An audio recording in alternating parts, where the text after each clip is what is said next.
you probably didn't know that with redstone, you could literally do anything your computer does. From creating Flappy Bird to even creating an AI chatbot with ChatGPT's API with redstone, you need a very low level understanding of computer architecture in order to understand how people make these things. At its core, the very essence of computers is gates. And even if you've never learned computing before, you've probably seen a diagram like this one depicting an AND gate. Okay, so right here we have the simplest configuration of an AND gate that you can make with a redstone comparator, a few redstone torches, and redstone. But that in itself doesn't actually explain how these gates work at a transistor level, which is where this behemoth comes in. What you're seeing here is actually a NAND gate and a NOT gate being used in sync to produce an AND gate. The pistons represent transistors, and the color, which in this case green, represents that it's a p-type transistor. And a p-type transistor innately turns on whenever there's zero voltage at the gate. But this over here is an n-type transistor, and this is the opposite. When there's zero voltage at the gate, aka zero voltage going into it, it turns off. And when we look at this NOT gate over here, the same principle pretty much applies.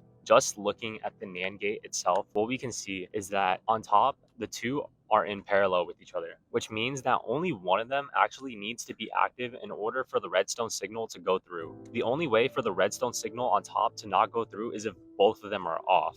And when we fly over to, it's not a NAND gate, it's a NOR gate.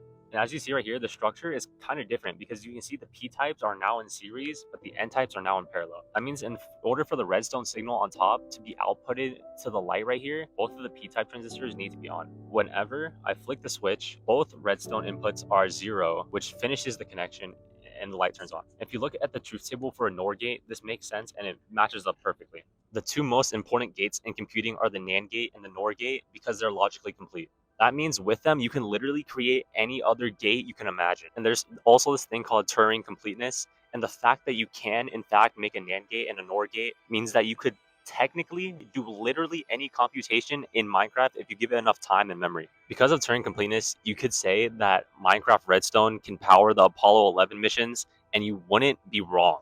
I'm going to stop making a fool of myself playing Minecraft in public. I'll see you guys.